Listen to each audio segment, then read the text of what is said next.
Sometimes I think, what will people say of me when I'm only just a memory, when I'm home where my soul belongs? Was I loved when no one else would show up? Was I Jesus to the...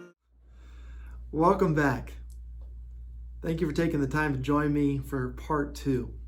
You know, I believe we would all agree that there are dozens of obstacles, some real and some imagined, that keep us from getting to know our neighbors. You know, for some of us, it's fear, the fear of the unknown, fear of rejection. There's so many fears that come up in getting to know our neighbors. But I don't believe that's the biggest obstacle. I believe for most of us, the biggest obstacle is time. Time. Most of us would reach out to our neighbor if we felt that we had more time. Now, I want you to think about this question here. On a scale of 1 to 10, how hectic is your life right now? Just be honest, right? Nobody's going to judge you. I just want you to be honest with yourself. How hectic is your life right now? In Luke chapter 10, verses 38 through 42, we find a very familiar story that if you've grown up in church or if you've been in church for any period of time, you might have heard this story of Mary and Martha. And I'd like to read these verses to us here, and then I want to talk about some myths that might hinder us. Look at verse 38. The Bible says, "Now it happened as they went that he entered a certain village, and a certain woman named Martha welcomed him into her house. And she had a sister called Mary who also sat at Jesus' feet and heard his word. But Martha was distracted." Have you ever been distracted? I'm sure you can relate to Martha here. Martha was distracted with much serving.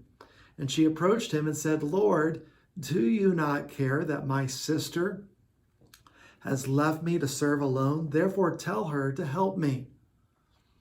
This is Jesus' response. He said, and Jesus answered and said to her, "Martha, Martha, you are worried and troubled about many things, but one thing is needed, and Mary has chosen the good part, which will not be taken away from her."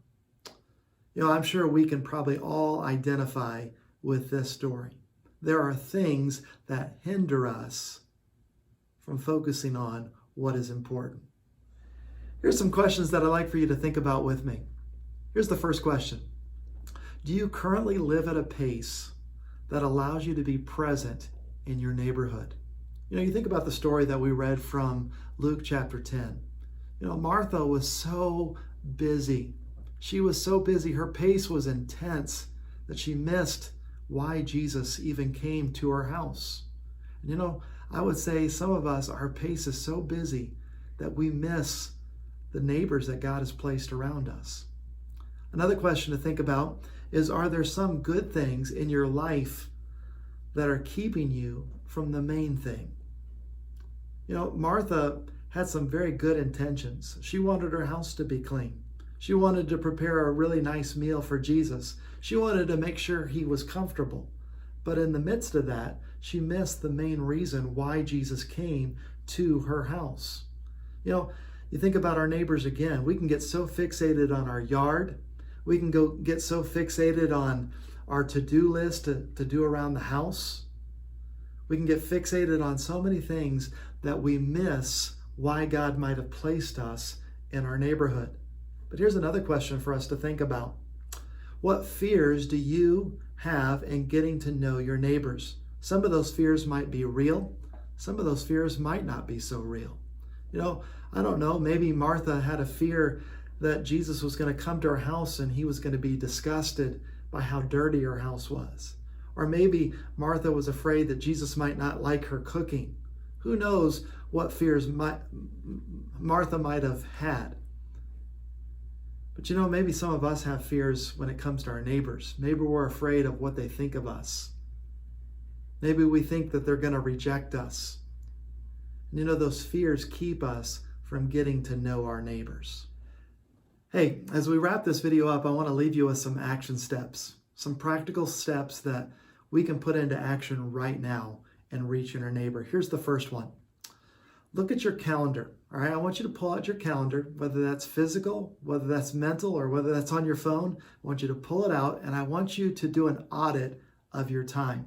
I want you to evaluate your time over the last 2 weeks, because I think that'll give you a good perspective on how you spent your time and how you regularly spend your time. And then what I want you to do is I want you to reflect on how your calendar aligns with your priorities. You go back to what Jesus said in Mark chapter 12, verses 30 and 31. And Jesus said that we need to love God with all our heart, with all our soul, with all our mind, and with all our strength. And then he said in verse 31, he said that we need to love our neighbor as ourselves. Those should be our main priorities.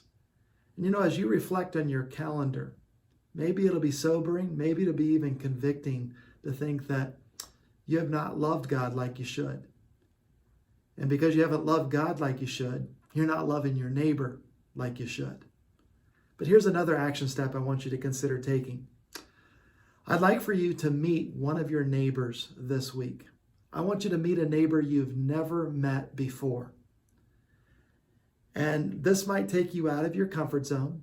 But if you remember from our first session, maybe you're just gathering general information. You're introducing yourself for the very first time. Or maybe you're having to apologize to a neighbor and say, hey, I know I've been your neighbor for the last year and a half, or I've been your neighbor for the last 5 years, and I just don't know your name.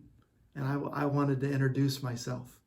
Maybe you're gathering general information. Maybe you're gathering relevant information about them. Or maybe you're gathering some in-depth information.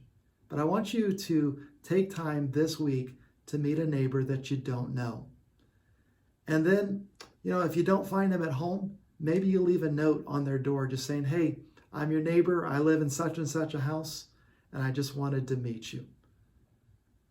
I think those are 2 practical steps that you and I can apply to better reaching our neighbor.